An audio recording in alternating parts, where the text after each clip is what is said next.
Auto డ్రైవర్ల సేవలు గౌరవిస్తూ వారి కష్టాన్ని గుర్తించేందుకు రాష్ట్ర ప్రభుత్వం చేపట్టిన ఆటో డ్రైవర్ సేవలో కార్యక్రమం విజయవాడలోని బసవ పున్నయ్య స్టేడియంలో అంగరంగ వైభవంగా నిర్వహించబడింది. ఈ కార్యక్రమంలో ముఖ్యమంత్రి, ఉప ముఖ్యమంత్రి, మంత్రులు నారా లోకేష్, మాధవులు ఆటో డ్రైవర్లు అందించిన ఖాకీ చొక్కాలను ధరించి పాల్గొనడం ప్రత్యేక ఆకర్షణగా నిలిచింది. వేదికపై ఆటో డ్రైవర్ల సేవకు ప్రతీకగా 3 ఆటోలను ప్రదర్శించగా నేతలు లబ్ధిదారులతో కూర్చుని ఆత్మీయంగా మాట్లాడారు.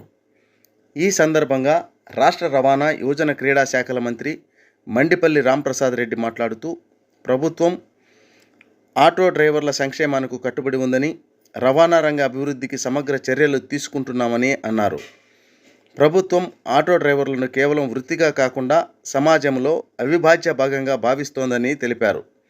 ప్రతి కుటుంబం జీవనోపాధిలో కీలక పాత్ర పోషిస్తున్న డ్రైవర్ల సంక్షేమానికి ప్రభుత్వం పథకాలను అమలు చేస్తుందని పేర్కొన్నారు. ఈ కార్యక్రమంలో రాష్ట్ర కూటమి నేతలు, అధికారులతో పాటు వేలాది ఆటో డ్రైవర్లు పాల్గొని పథకానికి ఘన స్వాగతం పలికారు.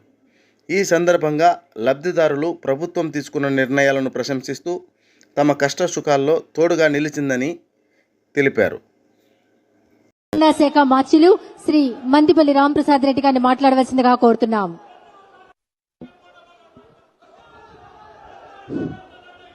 ఈ కార్యక్రమంలో పాల్గొన్న ఆటో కార్మిక సోదరులకు వందనాలు.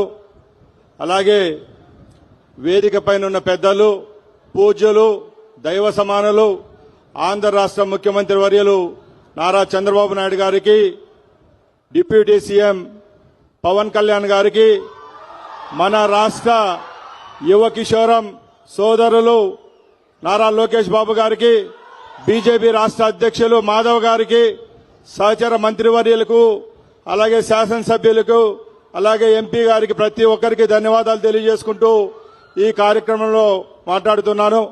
ముఖ్యంగా ఆటో సోదరులారా, గౌరవ ముఖ్యమంత్రి గారు మనకు ఈరోజు ఒక పండుగ వాతావరణం తీసుకొని వచ్చారు. మన తెలుగులో ఒక నానుడు ఉంది, అడగనిది అమ్మాయిన అన్నం పెట్టదని. దాన్ని మారుస్తూ అడగకున్నా కూడా, సూపర్ 6లో లేకున్నా కూడా ఆటో సోదరు యొక్క కష్టాలను ముందే గ్రహించి ఈ కార్యక్రమాన్ని ఈరోజు లాంఛనంగా ప్రారంభిస్తున్నాం. సుమారుగా 2,95,000 మంది కుటుంబాలకు 15,000 రూపాయల చొప్పున మన ముఖ్యమంత్రి గారు ఈరోజు ఇస్తున్నారంటే ఒకసారి మనం గ్రహించాల. కలలో ఆ దేవుడు వచ్చి మనకు వరాలు ఇస్తారో ఏమో గానీ చంద్రబాబు నాయుడు గారు స్త్రీశక్తి పథకం పెట్టేటప్పుడే చెప్పారు, ఈ రాష్ట్రంలో స్త్రీశక్తి పథకం ప్రవేశపెట్టేటప్పుడు తప్పకుండా ఏమన్నా చిన్న పొరపాట్లు వస్తే ఆటో కార్మికులు, ఆటో సోదరుల కోసం ఒక మంచి స్కీమ్ తీసుకొని వస్తామని చెప్పారు. చెప్పిందే తడువుగా అధికారులతో చర్చించి రాష్ట్ర వ్యాప్తంగా మిమ్మల్ని ఆదుకునేదానికి ఈ రోజు ఈ బృహత్తమైన కార్యక్రమాన్ని తీసుకొని రావడం జరిగింది. సోదరులారా, మీరు గ్రహించాలా, పోయిన ప్రభుత్వంలో 10,000 రూపాయలు ఇచ్చి చలానాల రూపంలో మన నడ్డి విరిస్తే ఈ రోజు మన ముఖ్యమంత్రి గారు మనకు 15,000 రూపాయలు ఇస్తూ మన సమస్యలు వచ్చే కాలంలో తీరుస్తామని ఒక బృహత్తరమైన హామీ ఇస్తున్నారు. మనం గ్రహించాల, కార్మికుల కోసం ప్రభుత్వం చేస్తున్న చంద్రబాబు నాయుడు గారి ప్రభుత్వంలో ముఖ్యంగా ఆర్టీసీకి సంబంధించి ఈ రోజు మన ప్రభుత్వం వస్తానంటే నైట్ అవుట్ అలవెన్స్లు ఇచ్చాం. అలాగే ఆర్టీసీని ప్రక్షాళన చేస్తున్నాం. ఇప్పుడు గ్రీన్ ట్యాక్స్ కూడా కమర్షియల్ వెహికల్స్ కు రద్దు చేయడం జరిగింది.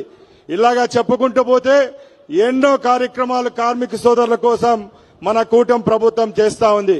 ముఖ్యంగా ఈ సమావేశంలో నేను ఒకటి చెప్పదలుచుకున్నా, సోదరులు మంత్రివర్యులు మన లోకేష్ బాబు గారు ఎప్పుడు అడుగుతా ఉంటారు కేబినెట్ మీటింగ్ ముందో వెనకాల, ఫైన్ల విషయంలో 21వ జీవో విషయంలో కూడా అడగడం జరిగింది.